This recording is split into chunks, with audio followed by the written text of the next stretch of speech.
കണ്ണൂരിൽ കോൺഗ്രസ് നേതാവിന് പോലീസിന്റെ മർദ്ദനം. മണ്ഡലം പ്രസിഡന്റ് ആർ രഞ്ജിത്തിന് ആണ് മർദ്ദനമേറ്റത്. ഇന്നലെ രാത്രി SN പാർക്കിന് സമീപത്ത് വെച്ചായിരുന്നു മർദ്ദനം. വിശദാംശങ്ങളുമായി നിഖിൽ അളവൂർ ചേരുന്നുണ്ട്. നിഖിൽ, പോലീസ് എപ്പോഴും പോലീസായി തുടരുന്നു എന്നുള്ള ഒരു പ്രശ്നമുണ്ട്. എന്താണ് സംഭവിച്ചിരിക്കുന്നത് ഈ കാര്യത്തിൽ?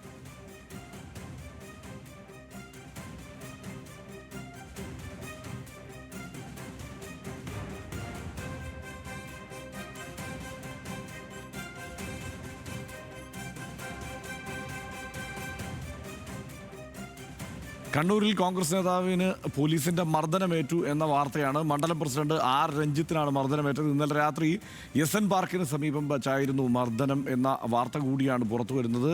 കഴിഞ്ഞ സർക്കാരിൻ്റെ കാലത്ത്, ഇടതുമുന്നണി സർക്കാരിൻ്റെ കാലത്ത്, അന്ന് ഇടതുമുന്നണി നേതാക്കൾ അല്ലെങ്കിൽ CPIM പ്രവർത്തകർ, DYFI പ്രവർത്തകർക്ക് നിരന്തരം മർദ്ദനമേൽക്കുന്ന സാഹചര്യം ഉണ്ടായിരുന്നു. ഇതിപ്പോൾ കോൺഗ്രസിൻ്റെ ഭരണമായപ്പോൾ കോൺഗ്രസ് നേതാക്കൾക്ക് മർദ്ദനമേറ്റ് തുടങ്ങിയിരിക്കുന്നു. അങ്ങനെ വിചിത്രമായ ഒരു സാഹചര്യത്തിലൂടെയാണ് തൽക്കാലം പോലീസ് പോകുന്നത് എന്നുകൂടി വേണം കണക്കാക്കാൻ. നിഖിൽ അളവൂർ ചേരുന്നുണ്ട് ഈ വാർത്തയുടെ വിശദാംശങ്ങളുമായി. നിഖിൽ, എന്താണ് വിശദാംശങ്ങൾ?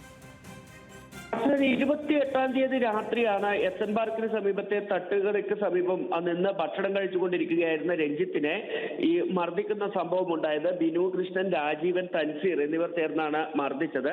ഇവർ സിവിൽ ഡ്രസ്സിലായിരുന്നു. പക്ഷേ ഈ രഞ്ജിത്തിന് ഇവർ പോലീസുകാരാണ് എന്ന് മനസ്സിലാവുകയും ചെയ്തിരുന്നു. പരാതിയിൽ ഇക്കാര്യം വ്യക്തമായി പറയുന്നുമുണ്ട്.